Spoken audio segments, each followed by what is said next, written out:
to fill a very simple inventory, which is here. This is the table. You also have a recap of the functional unit here. And the data to start with is here, above here. And you can also copy the text if you want. This is very simple. So the idea is to let you see how an inventory could be compiled, but in the text, we only have information about the inputs, the output, no transport, and it stops at the gate. So we don't have the use and end of life, just to have a lower amount of flows. So the idea is to start from the text and see whatever from here can be put in the table as flows of input in terms of materials and energy. We can do as you prefer. You can do it yourself to copy and paste, or we can discuss together and then just one of us fills the table as you prefer.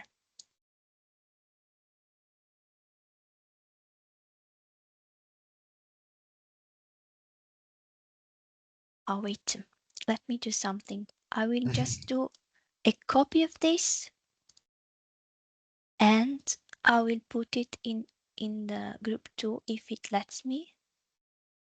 Let's see, paste. Okay, I will make it smaller and put it in our group so we have it and we don't have to go up there. Okay, I will keep sharing my screen, but if you need me to move, just tell me. So as you prefer, do you want to start already putting things? Do you need me to do the first one, for example, so you see one? Doesn't matter for me, so we can do it together. So first input would be titanium dioxide. Yes. Which you can put in the second column, because the first one is the type of flow. So in this case, it would be raw material input. You should be able to enter things, but it is a bit small, but still. So let me just wait. The name of the flow goes in the second. So titanium dioxide. Okay. Yes, because the first is just to classify them. Okay, understood. Let me just also fill some of these rows because of course we have other inputs. So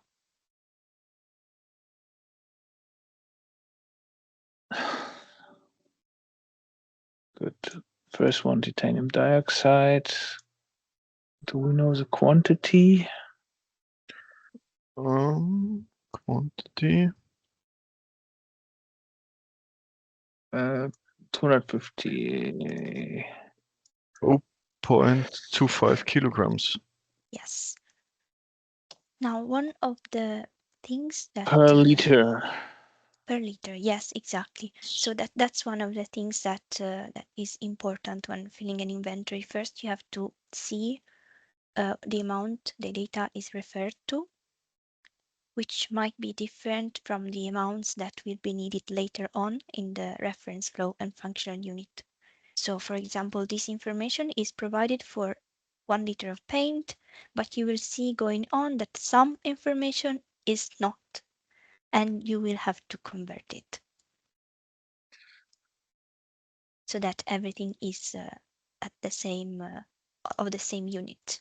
Wait, let me change the stupid things like the unit of measures and things like that. I will deal with it so you can focus on the flows. So the resin we need 150 grams per liter.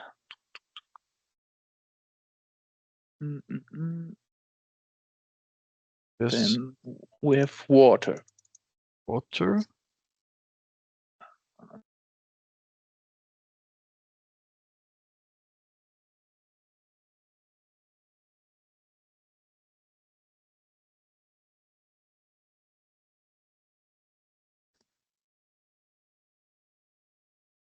So there's a yearly consumption of 72,000 liters.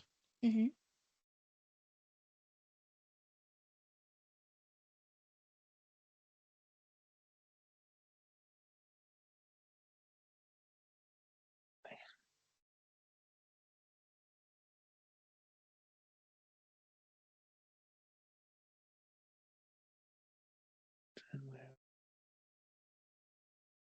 So, Laura, do we have to change the unit immediately or just fill in the 72,000 liters? And yes, the idea is that the inventory should already be referred to the 1 liter of paint.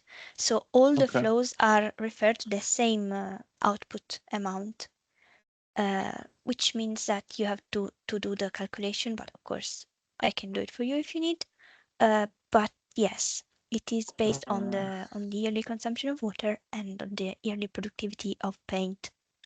Yeah, we have 120,000 liters, meaning Yes. we have how much water was it again? 72 72,000. by Yes. 100 0.6 liters. Mm-hmm. Wait, Are let me we just allowed? check on that. Are we allowed to make it simple and say 1 liter water is weighing 1 kilogram, or should we Yes. make it? Yes, of course. Or you can use liter per liter, but of course, yes. 0.6. Then we are now filling the amounts, of course, which are the first thing that comes to mind, but we will also have to fill all the other columns which are needed for some things in eLCA, let's say. So maybe now that we have the first 3 inputs, we can start to go on the other side of the table so we see some other columns. There's a comment field which is needed for especially for some things, for example, for electricity, because when modeling, there's a big difference depending on where the electricity comes from. Another comment that could be useful, for example, here is to say that we don't have the amount of water for the 1 liter paint and we had to find it with a calculation. Now this is easier in this case, but sometimes it is important to know if an amount is really directly measured or it is found from indirect calculations. So for example, we can copy there the 2 amounts so that it is known that we have done that thing. Wait, I don't want to be in the same cell as you because it might go wrong. I will say just calculated in the source. So it is internal because let's say the company knows, but it is calculated. And then I write here 70,000. And let's say these are measured.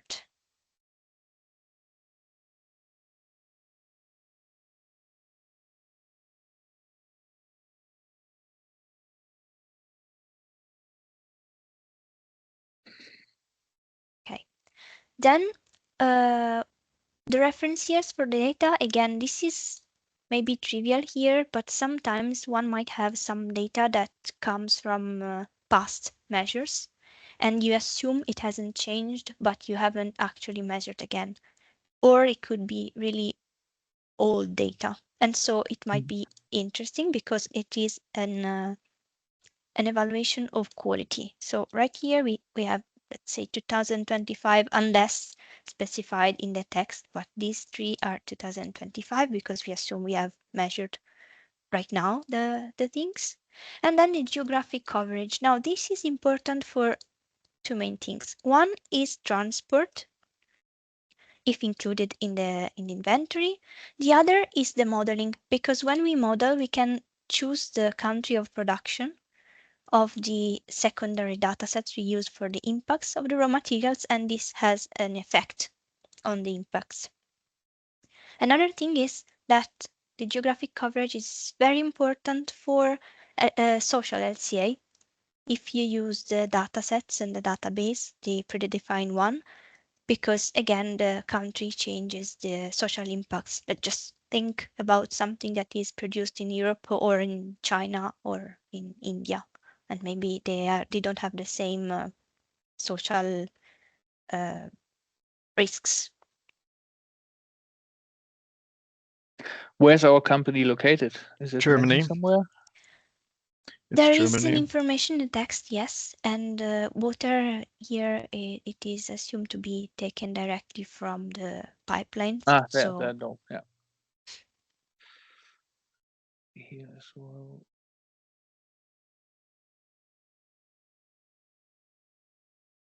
Okay. So now we get to the energy flows, and there's a difference between these two energy flows. Because the first one is directly measured with a meter.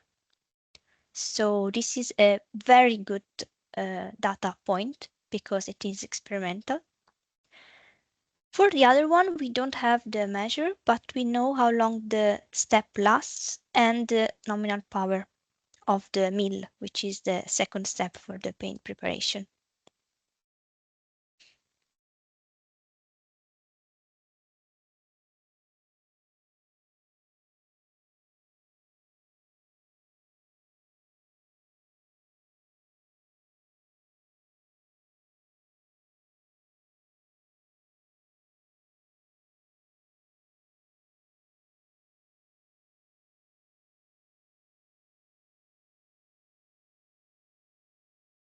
This again per liter. It's per liter, yes. Yes. Then of course this is simplified, but maybe if you have a batch with a mixer and you only know the consumption of the whole batch, you would have to divide by the amount processed by that mixer and also then by the miller.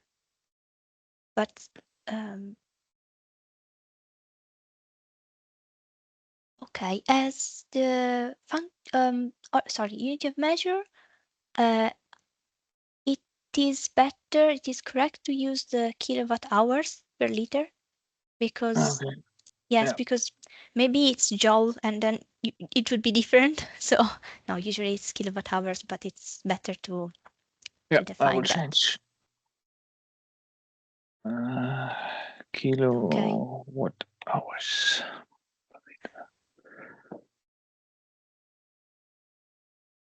Now I will just say that this is a calculation for the other step.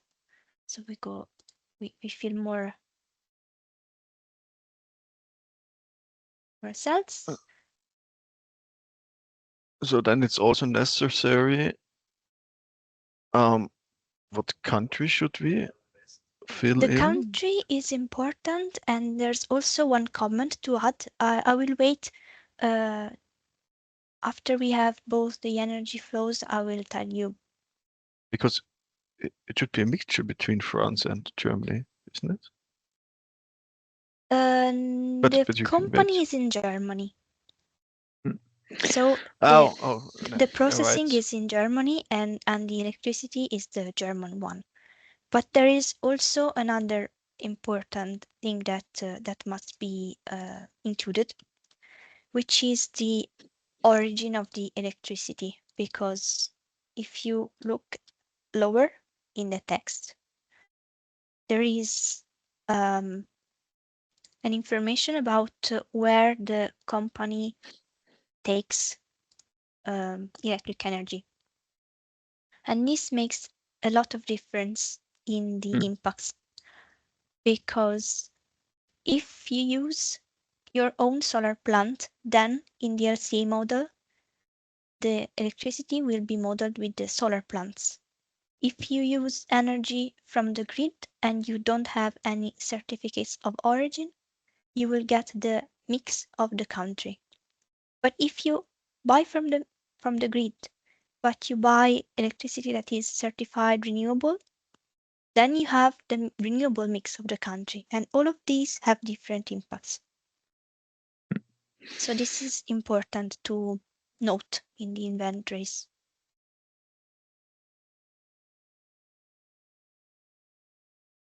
Okay. For the milling, then so 1 milling lasts 30 minutes, and the energy is then 16 kilowatts as well per hour, or how is it calculated? No, because this is not kilowatt per hour. This is kilowatt. It's the power, the nominal power. So you have to multiply for the time, which is half an hour. Yeah. Okay. Yeah. Which makes it 0.8 kilowatt hours. Yeah. And this again is something to be commented on, because if you measure the power consumed, like in the first step, then you have exactly what was used in terms of energy. If you do this calculation, you overestimate, because it is not always the maximum power that is used. Also depends on the equipment. When in doubt, it is better to information we have, can we make the calculation? But because we don't know how much material is milled for 30 minutes each time. Yes, you're right. Assume that this is for 1 liter of paint. But of course, if it is not, you should calculate that. Yes. It's missing a piece in the text. Yes. My bad. I wrote it, so really my fault. No, you see it wrong. You extra put in some mistakes to check if we learned or understood what we are doing. I must confess, it was part of the plan to make to have some gaps in the text, but not this one. So my fault anyway. But still, yes. We wanted to have something to discuss about. So it would be then 0.08 kilowatt hours per liter. Yeah. Yes. And we can say it is a calculation, and then, well, of course, I will write it so it's you can focus on something else. But then the next input, the milling is done. So the next input would be the packaging. Yes. Am I wrong, or shouldn't it be 32? It's half an hour. It's half an hour, 30 minutes. I need 16 kilowatts.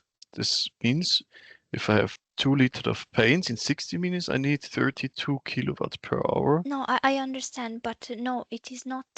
This 0.16 is not the energy consumed in 30 minutes. It is the nominal power, what you would get from the label of the mill. Okay. So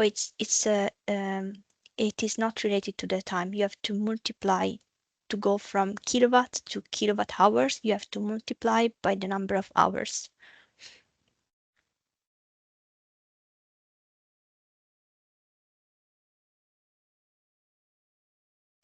Besides, you don't have to go. I mean, suppose it were 0.16 kilowatt hours instead, then that's the number. It's okay, because it lasts 30 minutes, the step. So you don't have to double it. It was my fault. I thought per hour and not times hour. So.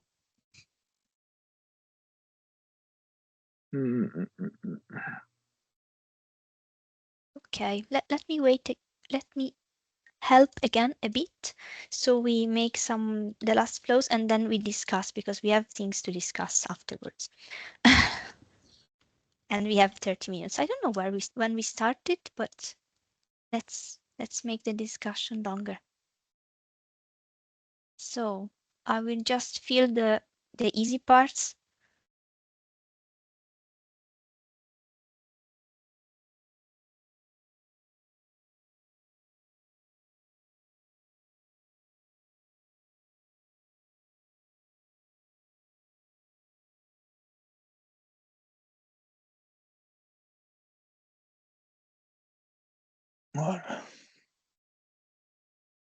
So input output, or would it be packaging? Was the name of the name of the flow packaging?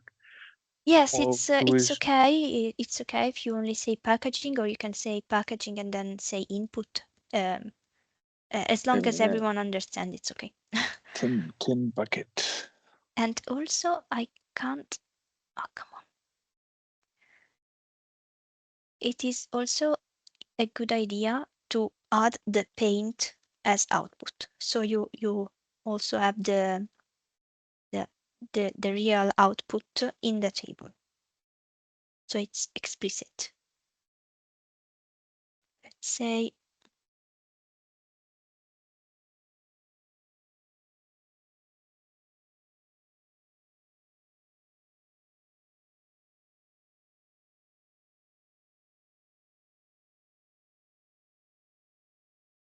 so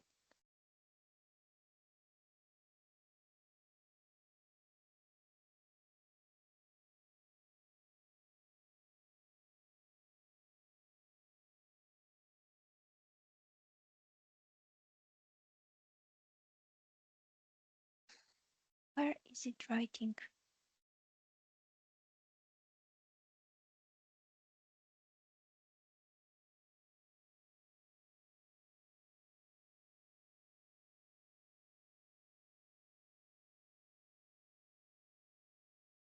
Okay, good. So we have the tin bucket, which is 1 unit or piece per liter, which is perfect.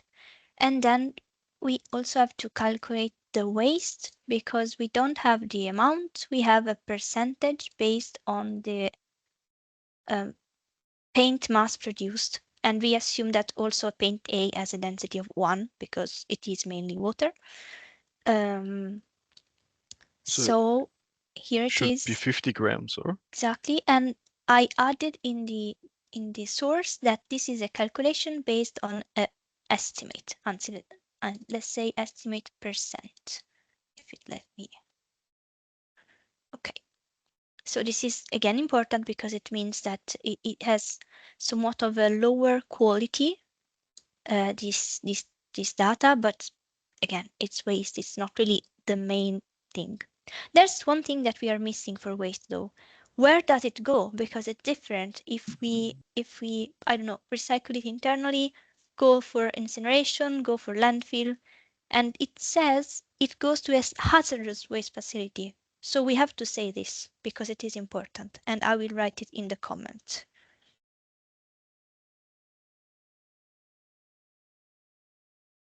This again is something that gives different impacts because we model it with a different LCA dataset. Okay, I think we inserted the main important things here. Then did we add this thing of energy? I No, don't remember. Let's put it here. We can put it here and below say same origin.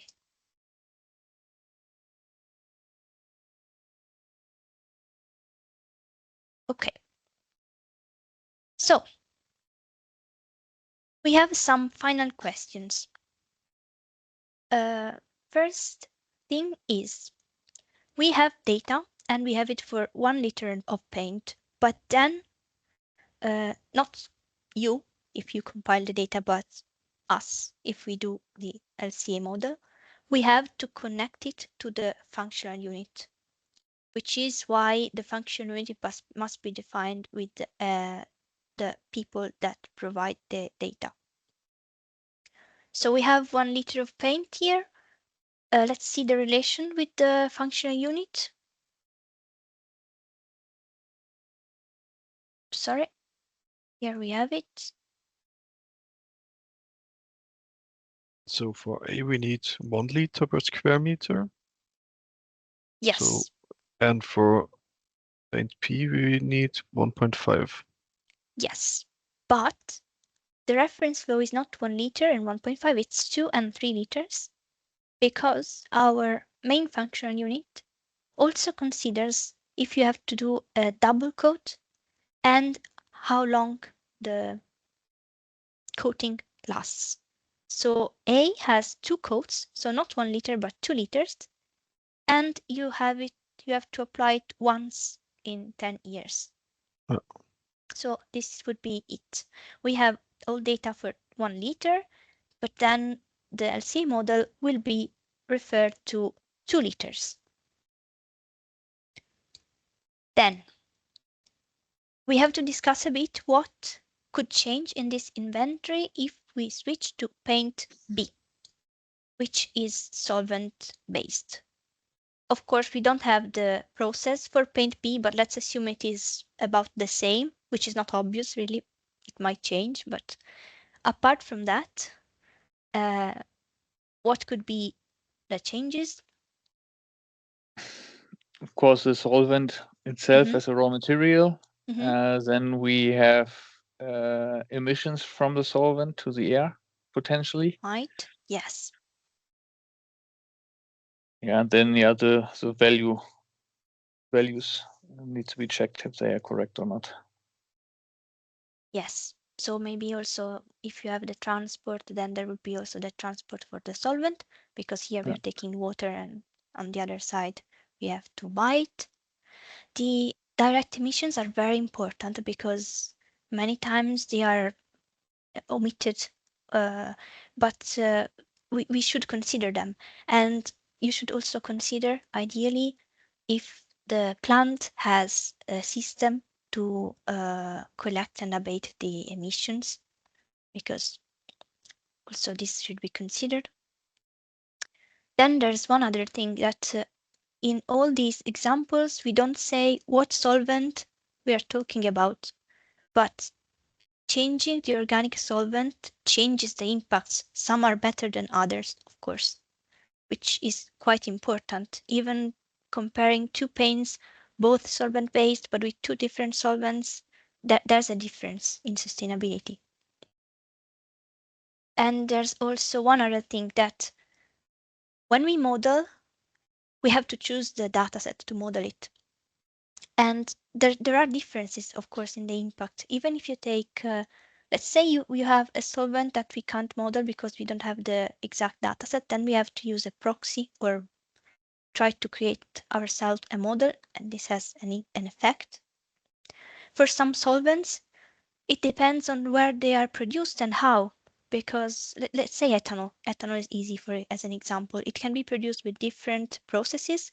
It can be bio-based, which has a very different impact if it is bio-based.